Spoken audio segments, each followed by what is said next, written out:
किसी चालू या भाई, हाँ, जब हम किसी ऑब्जेक्ट को खींचते हैं, when you are pulling or pushing the body, in simple word, when we are applying the external force, so we have to do some work against the friction force.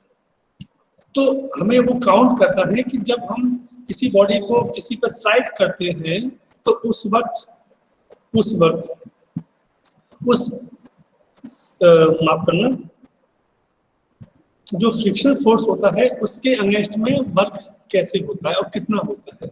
अब यहाँ पर दो बातें होंगी बेटा, कि या तो वो जो सरफेस है वो ऐसा प्लेन होगा, है ना, या फिर वो ऐसा इंक्लाइन पर होगा। तो हम दोनों में निकालेंगे कि जब हम किसी ऑब्जेक्ट को प्लेन सरफेस से खींच रहे हैं और या फिर हम उसको किसी इंक्लाइन पर खींच रहे हैं, इन दोनों ही स्थिति में अपने को ये मालूम पड़ जाएगा, राइट। तो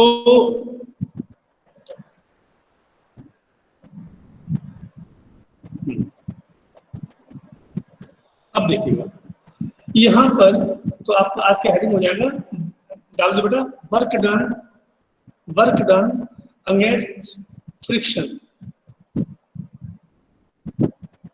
वर्क डन अगेंस्ट फ्रिक्शन। पहले दो तीन लाइन लिख लीजिए, फिर हम बात करेंगे। Whenever a body slides over a surface, whenever a body slides over a surface, a part of the work done by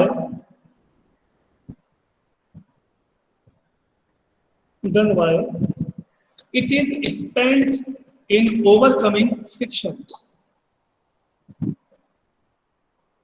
It is spent in overcoming friction. Now we will calculate now we will calculate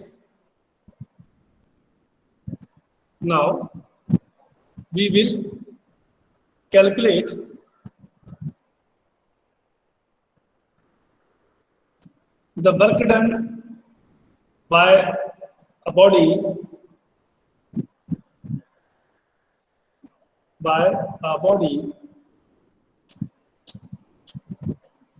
into different cases। यहाँ हम इसकी जो दो हमारे case होंगे उन पर बात करेंगे। एक में बॉडी प्लेन सरफेस पर हम साइड करवा रहे हैं और एक को हम उसको किसी इंक्लाइंड पे करवाएंगे, right. So number one work, sorry lesson लिखो, नंबर वन लिखो, when a body moves over horizontal surface, when a body moves over horizontal surface,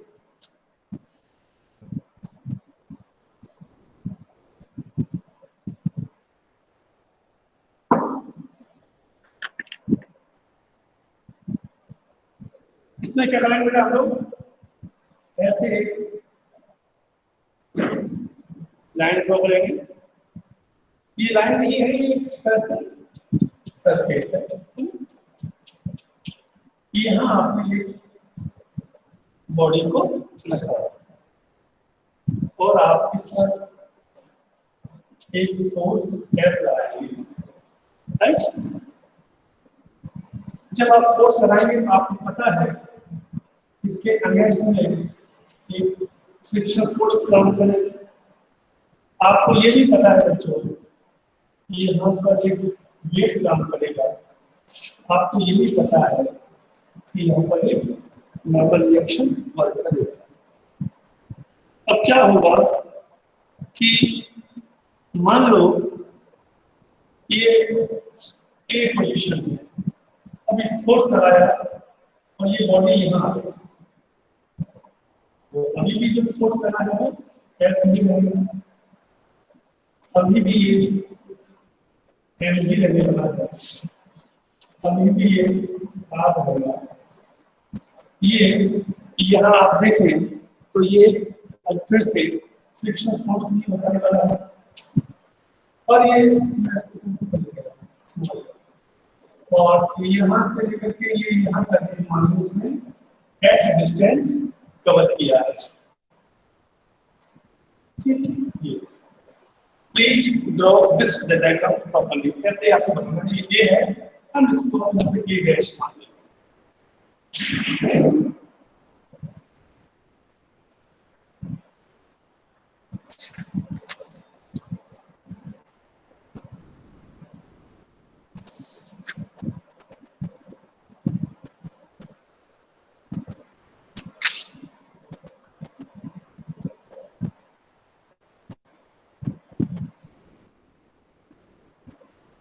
बच्चों ये डायग्राम बन जाए तो मुझे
सर बना लिया।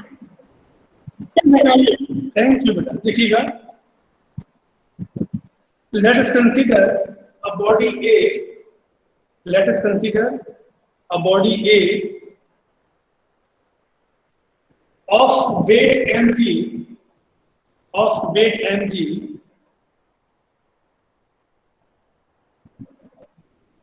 being moved being moved being moved being moved over a horizontal surface.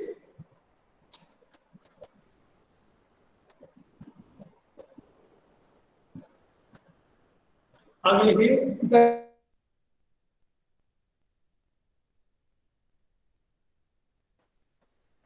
the normal reaction vector R, sir एक बार repeat कर दो। बिल्कुल कहाँ से करूँ बेटा बताओ। Horizontal surface. ओके ठीक है, अब तो मेरे कुछ बोले नहीं। तो the normal reaction vector R, the normal reaction vector R of the surface on the body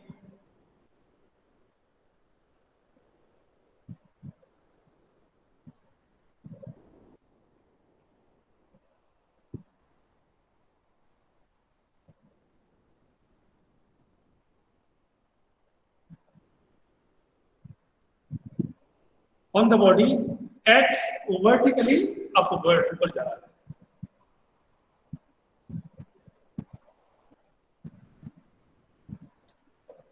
upwards। अब देखिए, the body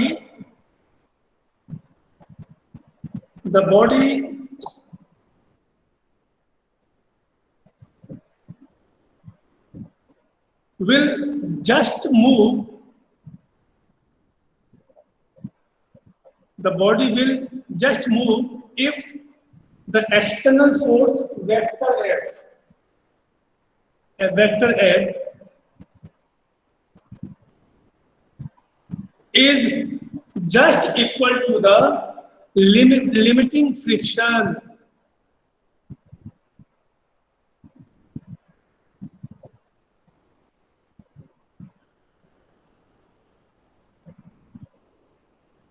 As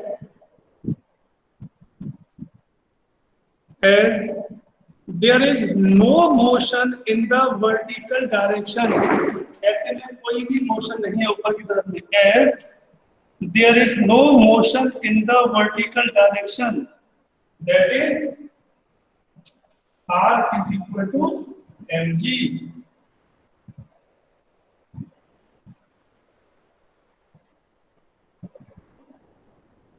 If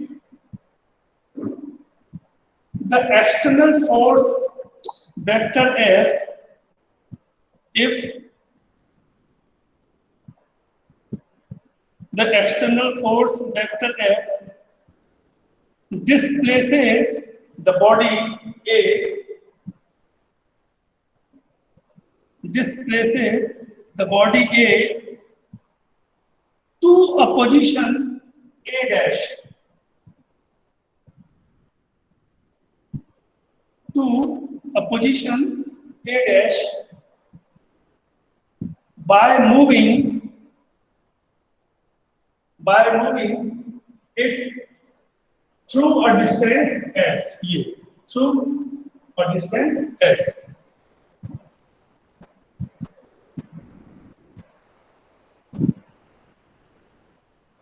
Then work done,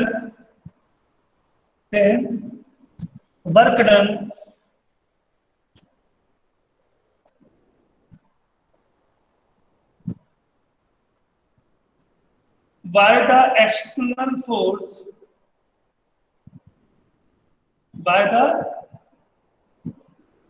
external force, against friction,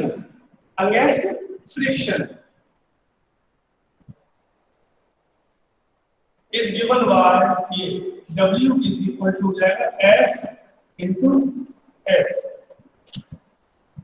आपको बताइए ना, force into displacement, but F is equal to कितना है, small f, यानी कि frictional force में इसमें S भी नहीं लगाया जाता है, बल्कि F लिख दिया केवल, ठीक। तो यहाँ क्या आएगा, W is equal to SS, हम लोग कल पढ़ चुके हैं, S कितना होता है, म्यू आर, S कितना होता है, म्यू आर, तो कितना आ जाएगा, W is equal to mu R S, अच्छा R कितना है, mg, so W is equal to mu mg s, ध्यान देना यहाँ पे जो s है वो डिस्प्लेसमेंट है,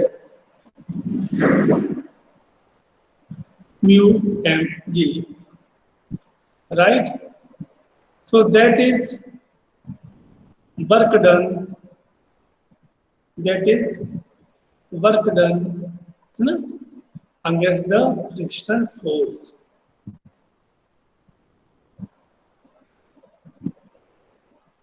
अब लिखिए दूसरा वाला,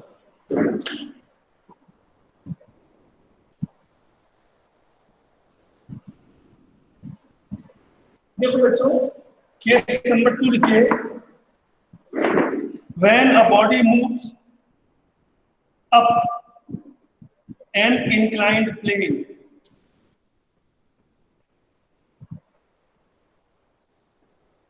when a body moves up an inclined plane,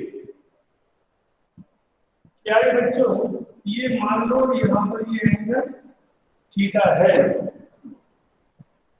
और यदि हम सबको सही माने तो ये एक बॉडी हो जाती है। यहाँ पर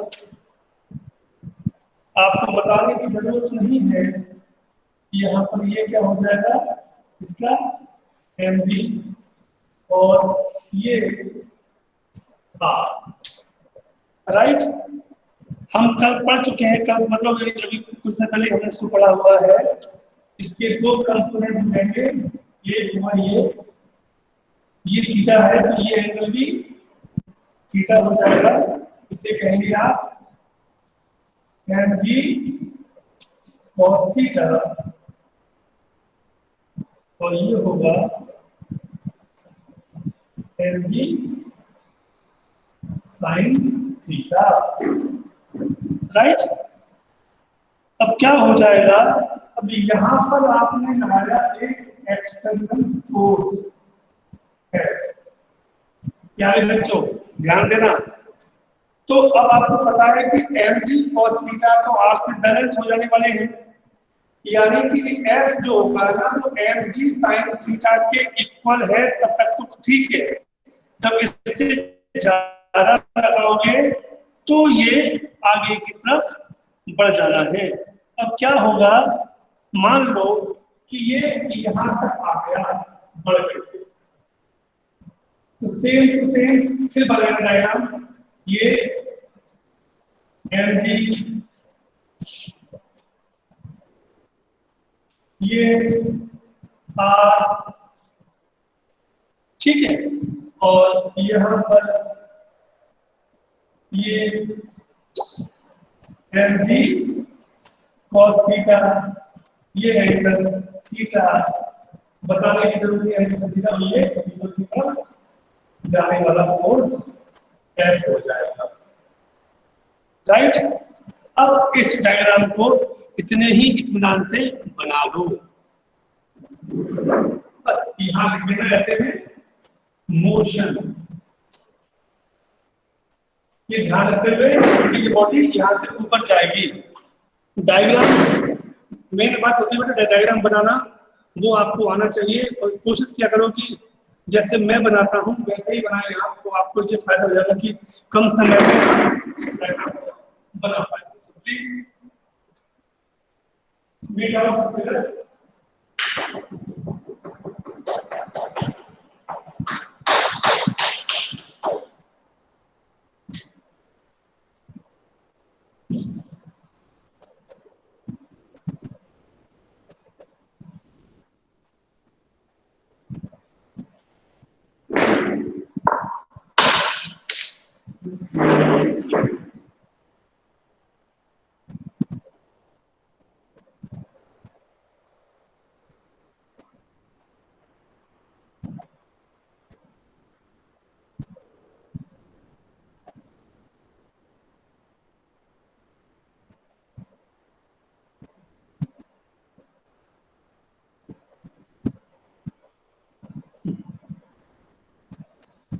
बेटा जैसे बन जाए मुझे बता देना है। ए, बी और सी।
सर हो गया। Good, yes. इसमें बेटा मुझे आपको ये बताना है कि हमारे पास एक ए बी सरफेस है जो बीसी से थीटा एंगल पर है, तो वहां पर एक ऑब्जेक्ट रखा हुआ है जिसका वेट एम जी है, उसमें से ऐसे है, वैसे वही बात से कहूंगा, तो मैं कहूंगा कि हम यहाँ से वहां तक जा रहे हैं तो कुल कितना डिस्टेंस या कितना वर्क करना पड़ेगा। तो लिखिएगा, let us consider a body lying on the inclined plane AB. Let us consider a body lying on the inclined plane AB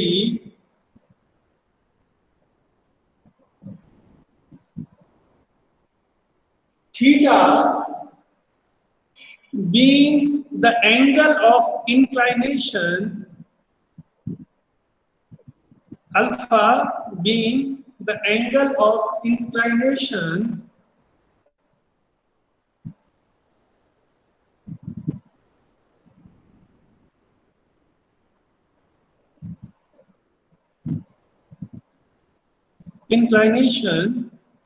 with the horizontal BC, ये BC है ना, BC.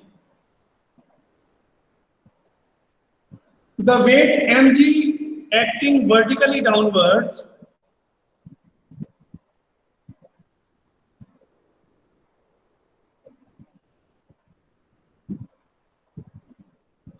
and it is clear that weight mg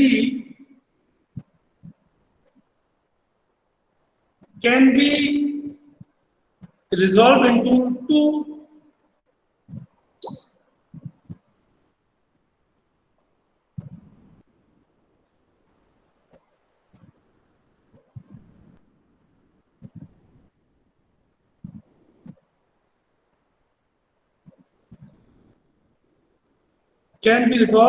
into two rectangular components.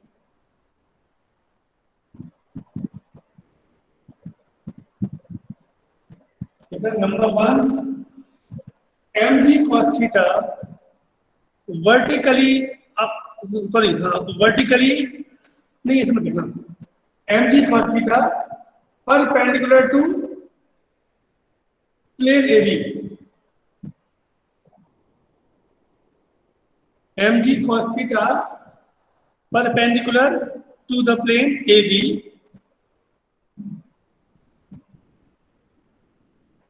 and mg sin theta, second one, parallel to plane AB.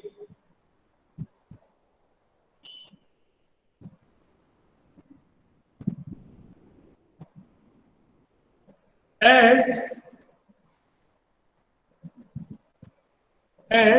there is no motion,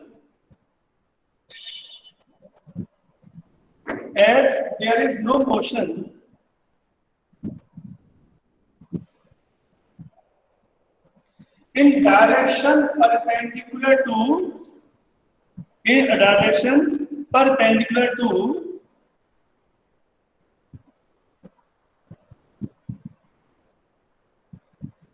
the plane, that is R is equal to mg cos theta, right? mg cos theta.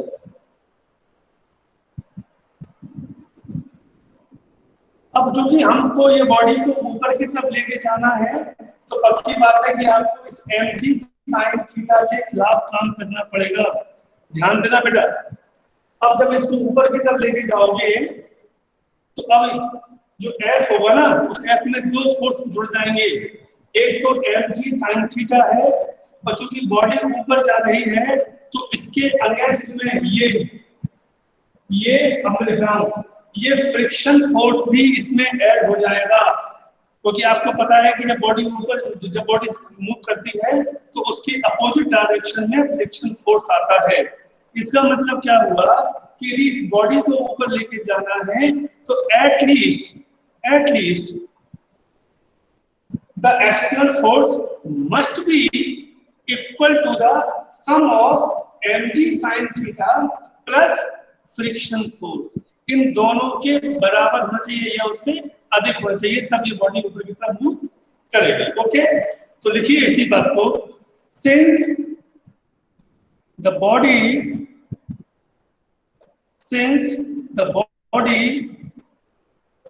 is to be moved up,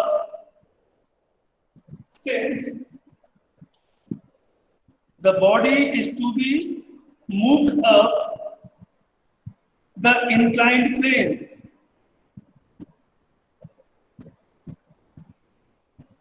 the force of friction small f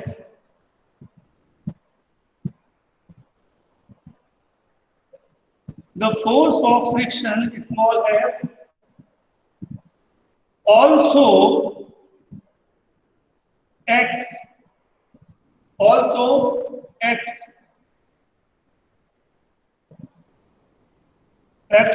downwards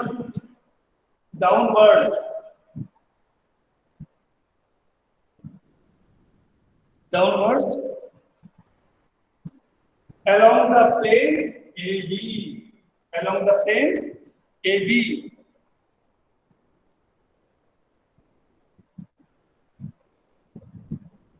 अब लिखिए, when the applied external force vector F, when the applied external force vector F is just able to move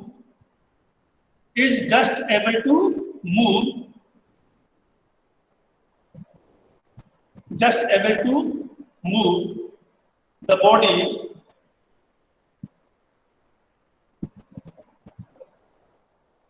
upwards, then F is equal to F plus mg sin theta. ठीक है,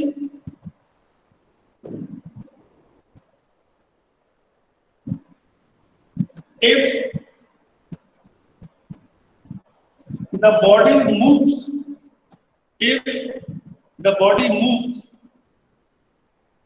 through a distance s, यहां से यहां तक अगर distance of s मान लो, distance s,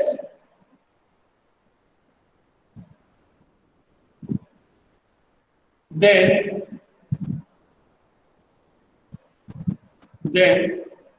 work done by the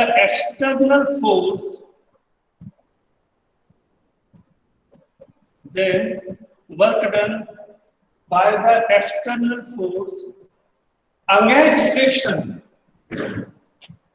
against friction is given by W is equal to F into S.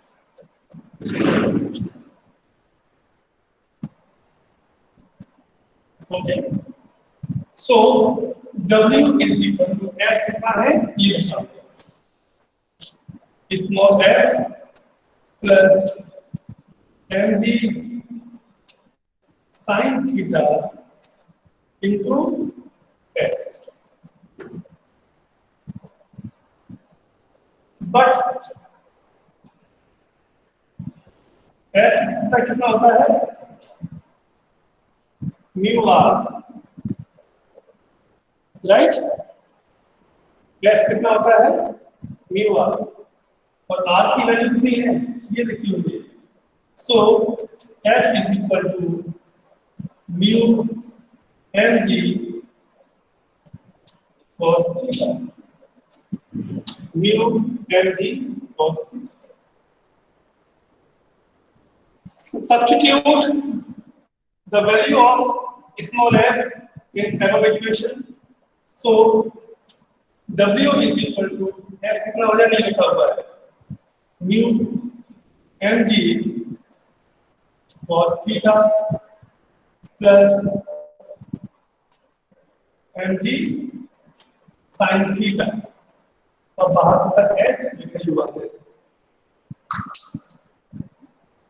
Right.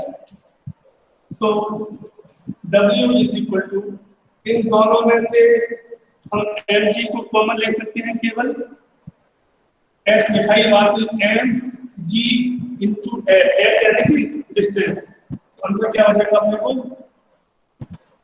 mu cos theta plus sin theta. W is equal to mg s mu cos theta plus sin theta. ये है बच्चों, इस प्रकार से आप चाहें तो इसका टोटल वर्क डन निकाल सकते हैं। समझ में आपको आ गया होगा कि कैसे कैसे हम लोग दो अलग अलग तरीके से एक अलग अलग मेथड से अलग अलग पैटर्न के वर्क निकालना हो। तो इसमें ये तो कोई खास महत्व है नहीं, ऐसा तो होता ही है। कुल मिलाकर के हमें तो बात करनी थी कुल फोर्स की कि कुल कितना फोर्स है। तो यहाँ पर हो रहा है mg cos थीटा। अब देखो बेटा एक मिनट के लिए इसी केस में मैं अब एक आगे बात बढ़ाता हूँ। इफ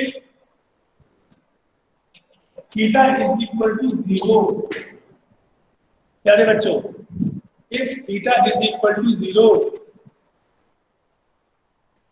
तो ये हो गया आपका कितना 0, और ये कितना हो गया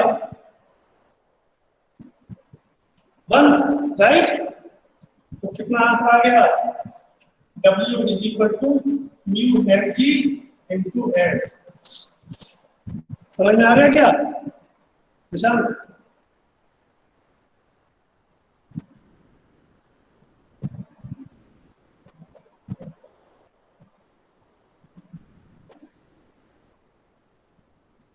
अरे किसी को तो समझ में आया होगा।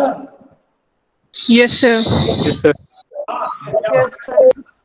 हमने क्या किया इसको यहाँ ले आए है ना, तो ये जैसे यहाँ आया तो क्या हो गया गुड निशान, ये यहाँ आ गया। मतलब वही अपना यदि आपने थीटा को जो बढ़ दिया तो अपना फर्स्ट केस आ गया है ना।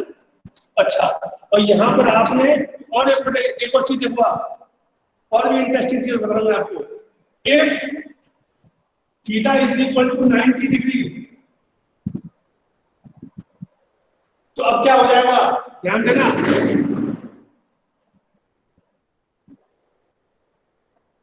जल्दी बोलो। अब वहां पर ये हो गया 0 हो गया और ये हो गया 1, तो क्या बचेगा अपने को केवल